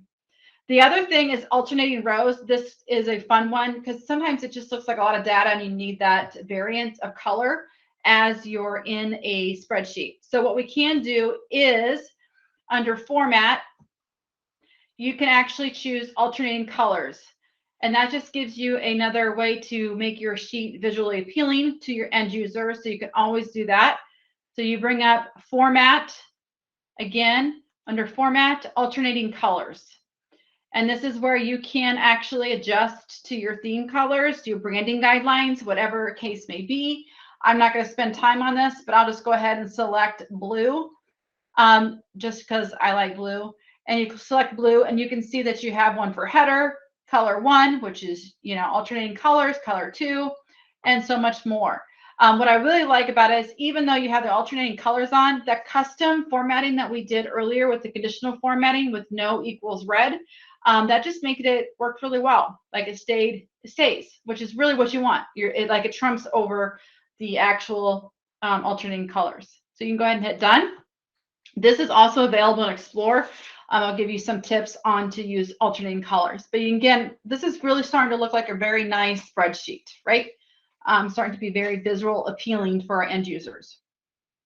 So we have 2 more objectives. And again, I am so appreciative for those that are still staying on. Thank you so much. I know this is a lot of content and it's pretty fast, but again, I hope you have learned a few things to make your life easier. Sheets can really make your life a lot easier, and especially with dealing with data and manipulating data. The other one is, this is another way to make your life easier, is in macros. Google Sheets get a bad rap saying that they don't have macros like Microsoft Excel. That's incorrect. They do. Maybe you're unfamiliar what a macro is. A macro is a way to do automated task. It's a way, actually, a Google Sheet will actually run an app script and record the actions that you're doing in a code format, and then you get to rerun that in an app script format, also known as a macro in this particular case. As always, there's additional resources, but we're going to attempt to do a short one here just to show you how it works and how you can do it. So if we go to the data sheet, we can actually do a macro.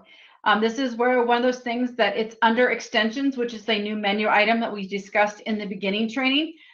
In extensions, you have the option to run a macro. Go to extensions and do macros. If this is the very first macro that you've ever done, or whatever, this is how you would start a macro. You can go ahead and click record macro. Now, before I begin, I just want to remind you what macros are. It's a way to do automated tasks. So what you're going to do here in a minute is going to record what you're going to do. So we're just going to do some basic formatting just to show you how a macro works. So whatever you repeatedly do over and over, like formatting is one of them, the Google will actually do it for you. Okay, so we'll go ahead and hit record macro. Now, if this is your first time, not here, I guess it's a different spot. You need to ask yourself, again, definition is important, absolute or relative reference. So again, beginning training is important to understand what that is. By now, absolute is locked, relative is moving. So in this case, we're not going to deal too much with that, but again, important to understand that terminology. So right now, it's recording what I'm doing, which I'm not doing anything right now, I'm just talking, right? So let's go ahead and do some basic formatting. So let's go, for example, I want to clean this sheet up just a little bit more. And maybe this is the sheet that I do every month, right? And I have to do this. And it takes me 15 minutes every day to do this sheet, or every month. And it's just like so tedious. And you always forget one step, right? So I want to clean this sheet up some more and format it. And now that I've got halfway done, I'm like, why am I doing this every month? That's what a macro can save you time on.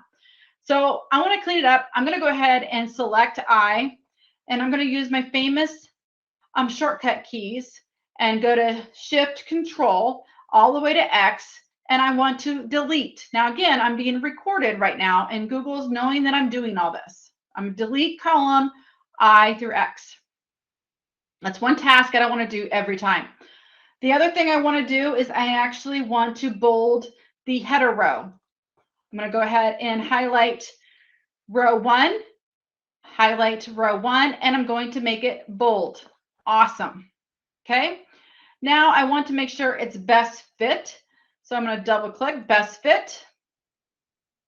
I want to make the font a little bit bigger. So I'm going to select all, and I'm going to go ahead and make the font 12. And I want to make it Roboto. Okay. Notice every time I'm saving, it's actually saving each action that I'm doing. Okay. So again, a few things, again, could be a lot more things that I'm doing. It could be a repeated task, adding formulas, could be something, right? And that's why the absolute and relative references are important. I'm done for today. That was enough for me today, but I'm getting there, right? It's starting to look really good. I'll do one more because it needs to be best fit here. So I'm gonna go ahead and hit save. Now I need to name the recording. I'm going to say format sheet. You can name it whatever. You actually can do a shortcut option and actually make your own shortcut for that particular macro. I'm not going to do that, but you can. I'm going to go ahead and hit save.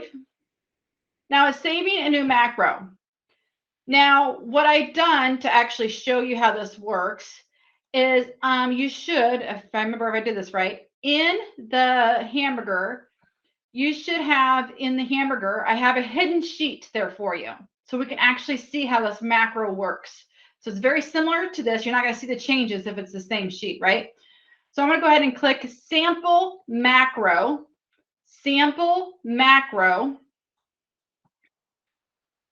and it's going to pull up this hidden sheet, kind of the ugly version of the sheet. Now I didn't do alternate colors and all that good stuff there, but it's going to do everything else on that macro. So since it's in the same spreadsheet, I can actually go to extensions and I can go to, notice now, in my case, I have one that's called format sheet. Let's go ahead and run that format sheet. Now it's going to ask me for the first time using it. I told you already that macros are scripts, right? So they're scripts that are part of your Google account. So now it just needs to authorize this script to make sure we're good to go. So I'm going to go ahead and just follow the prompts and authorize this script. So don't be afraid of this. This is totally normal. Again, it's just making sure that you're good to go running this script. But again, you did it, so you should be, right? So now I think I've authorized. I think I just have to go back.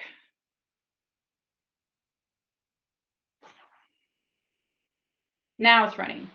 Notice my screen is changing and I'm not doing anything. Okay. Now, pretty nice. It formatted it all. It did everything. Now, keep in mind, I did the conditional formatting earlier. All that stuff was done before. That was not during the macro. But the header is now bold. The sheet is now, everything's Roboto 12. Hello. That saves you a lot of time, right? A lot of time. A repeated action over and over again. So be very aware of macros, okay? So Google does have them. So definitely be aware of that. I'm assuming the people that are staying on, I appreciate it. I bet you're looking for the next one. And we are almost done. And we're going to end in a bang. So what we're going to do now is objective 11. Objective 11.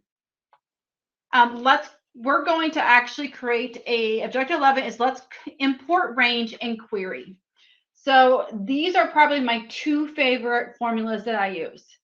Why? I have large data sets sometimes dealing with Google admin stuff and reporting and so much more.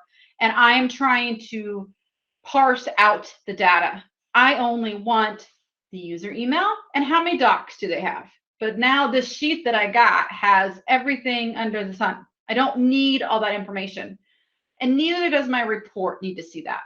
So I usually just try to parse out, and I want it to be dynamic, meaning if the data source, the original source changed, I want it to reflect on my report, okay? So that's a case scenario. That's why I like import range. It takes a sheet that's the data source and then imports it and keeps it dynamic into a different sheet. What does query do? Query takes the data sheet, the original source, and parses out what you want from that sheet. Okay? So you can see how that can be really powerful. Okay? So that's what it does in that kind of terminology. Okay? Import brings the sheet in, query parses the data out. So when I build formulas, and if I'm new to formulas, I start building my formula. What's my first purpose?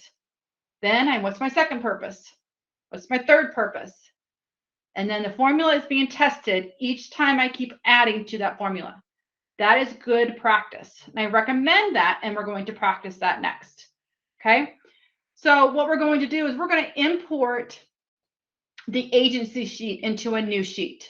Okay. It's not a big, robust sheet, but we only want certain things from that. Okay. For a different purpose, maybe for a whole new purpose. Okay. So what we're going to do is we're going to go to sheets.new and create a brand new blank sheet. Okay. So you can just go to sheets.new by opening a new tab.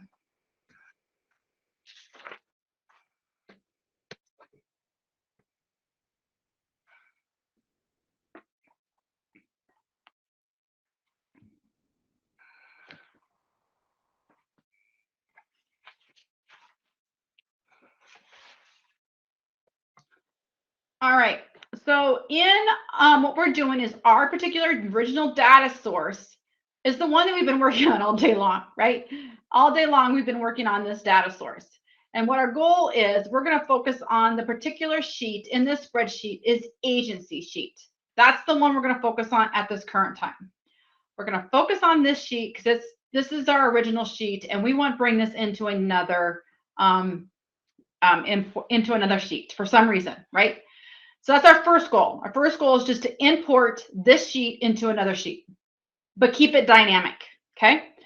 So we have a new sheet open, as I mentioned, sheets.new, okay? I'm gonna go ahead and name it. I'm just gonna call this sheet Importrange Sample, okay? The name does not matter, okay? But it's just something, and you should always organize it, but we're just gonna keep moving forward, okay? First thing we always do when we actually have to import something or put a formula in, we got to find the location that we want to put it. In this case, we want to go to column A, row 1. Okay. And we're going to do an equal sign. And we're going to start typing in the formula that we're trying to do is import range. And it helps if you spell it right. You can see import, if you start typing import, range is there. And then it tells you what you need. First thing we need is the spreadsheet. Known terminology is important again. We're talking about spreadsheet. We need to know what that means, right? Spreadsheet's the entire, also known as the workbook in Microsoft Excel land, right? So what is the spreadsheet URL? So let's go back to our main source. Notice it is everything in our hands-on activity before the edit GID. The GID is the sheet ID. Notice that the sheet ID changes each time I change. Sheet ID. Notice it changed. So this is actually, before the edit, is your spreadsheet URL. Right? Your spreadsheet URL. Okay? So go ahead and copy that spreadsheet URL. And actually, you don't need it doesn't matter, we'll move it. You just need the H, starting the H and all the way before the slash. So I'll leave that for a second because that's hard to see.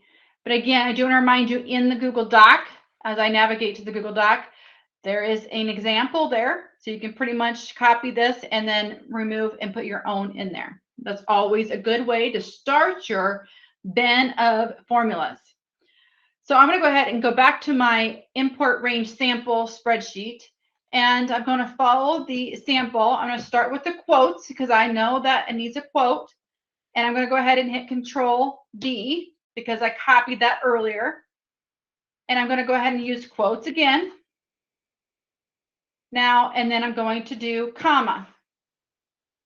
Once I have the spreadsheet URL in quotes, then I put a comma. The next objective in that import range is to do the range string.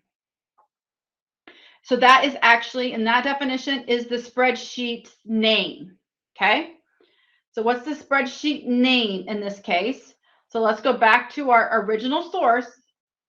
And what I do usually in this case, because I type things wrong all the time, I go back to the agency name, and the string name is the actual sheet name and the range inside there. So in our case, it's the agency name, right? So the agency is the spreadsheet name, and it's the range of A1 to whatever, F. What is it that we want, right? We want A through D. What is it that we want? Okay. So in my case, I'm going to just go ahead and I like to rename this and just copy it. I like to copy that agency because sometimes our spreadsheet names are really clunky, right? So I always like to copy or type, either way, copy the name of it. Okay, that's the sheet name. So I'm going to go back to my spreadsheet and I need to put quotes again, quotes, and then I'm going to paste Control V. And now when you do a sheet name, you need to put an exclamation point after the sheet name. So we have agency was the sheet name.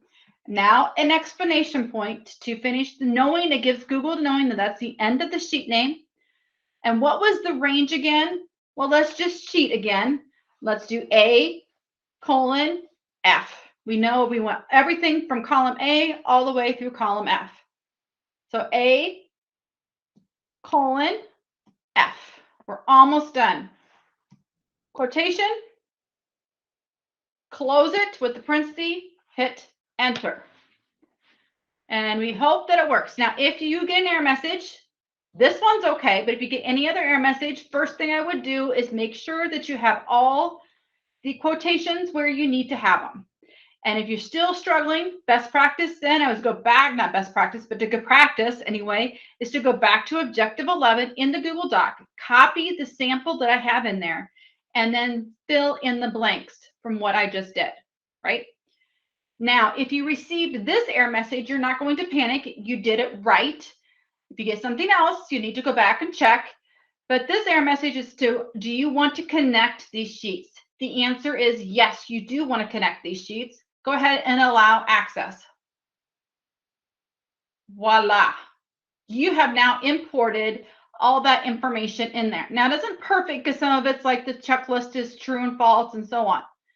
But if I change Bart Simpson to Barty Simpson in the original data sheet, what happens? Well, let's see what happens. I'm going to go over here and change Barty, because that's my husband's name is Bart, but then I call him Barty. Barty Simpson. And I change his name to Barty because this is the original sheet. The agency name is the original sheet, right? What's going to happen over here in import sample? Barty Simpson is there, right? Now, the other thing you need to be aware of, if I try to, let's say, remove Bullwinkle and I try to hit the delete button, I'm hitting the delete button. He's not going away. Alvin's not going away. Why? Because it's an ongoing running total in column way. It's an import range, right? The original source is not here. The original source is the other one. So you cannot remove this. This is like feeding from the original source. It's a constant feed, okay? Constant feed, okay? So now let's build off that. So now that we got the import range, let's try to parse the data, okay? Now that we got the data, let's parse it. Actually, I'm going to change my formula to stay consistent. I'm going to actually change this to A:D because that'll make it be consistent. So if you haven't done so, if you're following along, if not, let's go ahead and change the column, go to A1, go to A1, and change it to agency, exclamation point, A:D instead of F. That will make it easier for those that are following along at a later time. So agency, print or exclamation point, A:D. If you It's not going to hurt you. It's just going to make it easier for those that are following along at a later time. Okay. With that, let's go ahead and copy A1. Copy A1. So I'm going to go ahead and copy A1, and actually it's going to copy the formula because that's really what A1 is. It's just a formula. And I'm going to add a new sheet. So I'm going to go down to the bottom and add a new sheet.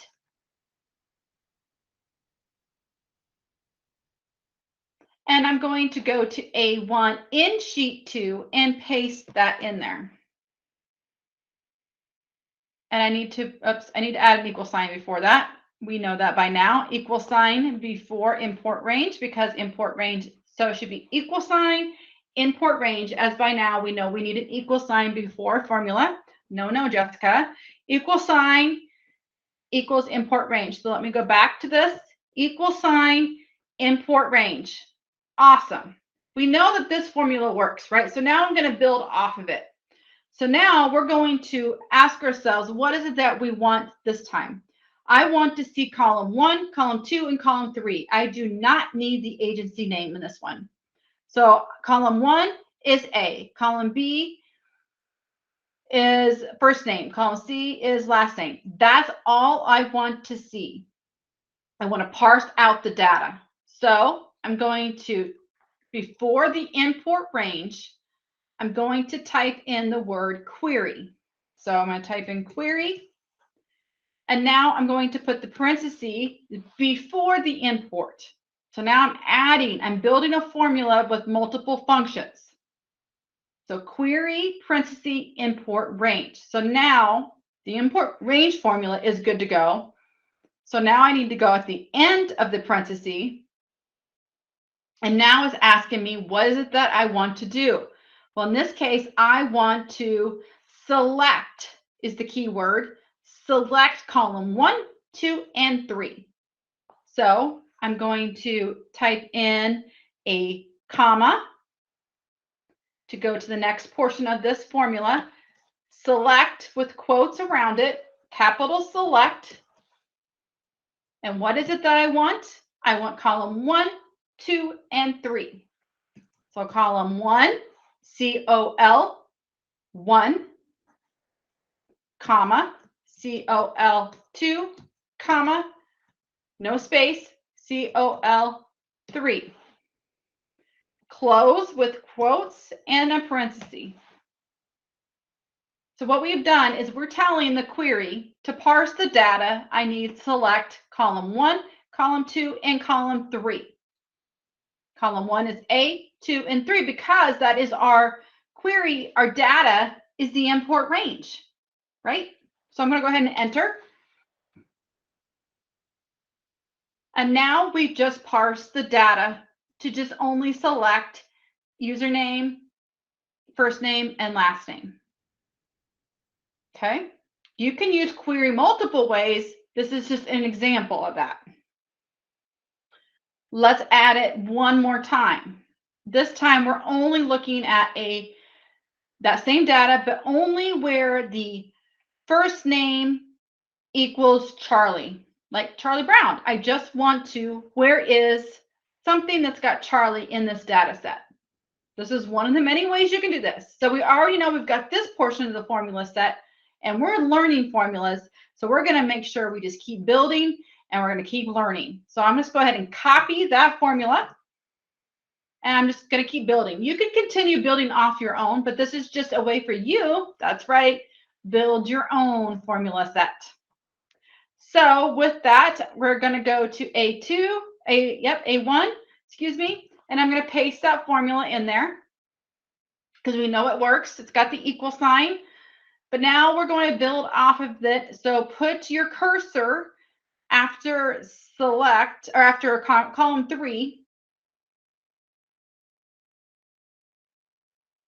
Hit space. So column 3, hit space. Type in the word where in large caps if you choose. Where column 2, in this case, equals, now this is where it gets a little tricky. Column 2 is a text field. Okay, we already have 2 quotes around it. So now we need to go to single quotes. Okay. So single quotes, just do a single quote and type in the word Charlie. Because now we're asking them to parse the data. Anything that's in column 1, 2, or 3 where column 2 equals Charlie. Single quote, Jessica. And where column 2 equals Charlie. This is why we built. Because now it's going to be a lot harder for me to figure out where I forgot my quotes. What is it that I did wrong? Everything's working up to this point, right? Now I'm adding where column 2. And there's a good possibility I didn't know about the single quotes, right? And now you're stuck, right? So now you're stuck. So what is it that you want to do? So now this is why we build the formulas, okay? Now, there's a strong possibility I typed something wrong. Now I'm going to hit enter. And now I have column Charlie Brown is the only thing that is showing. Okay. And I could change that where to something else. I could type in where and make it Tony. I could select a different column. I could do a whole bunch of things. Right? I don't know what you'd use this for in a sense like what your content is. I can tell you I've built systems off this formula. It is so powerful, so powerful. But what I had to do, to be humbly honest, again, because I'm on a roll today, is that I had to learn on my own. And so I had researched, played with it. I needed this feature. I needed this concept. I knew enough that data comes to come a certain way. I can't have them in the original source, but I need it to be updated constantly because if I update the main source, it's going to update the original. I needed something in that sense. And I know I've actually seen some people from DAS and other people, Department of Ed, have used this formula. So I know I've passed it on. I paid it forward. But I'll be honest, if you need someone else to teach you this, I completely understand because I'm still pretty novice with it. There is a lot of resources there as well.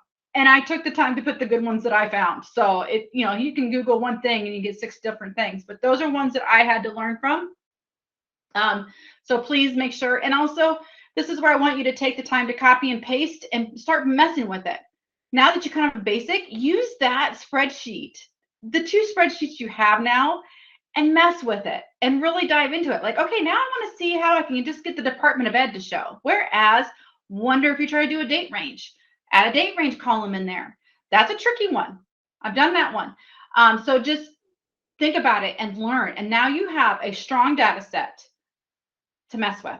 And now you have some tools to go back and learn some more. Now do conditional formatting and make it everything that says yes, yellow, right? Or now change it to a different thing. So use some of the tools that you learn and you manipulate that. I also want to point out Sheets is such a powerful tool. And I know I went way long, but I knew I was going to. I'll break it down to 3 next time. But with that, I do want to make sure that you know that if you have a question or get stumped, I can try to help you in sense. Probably do what I just did and research it because we all use it for different reasons, right?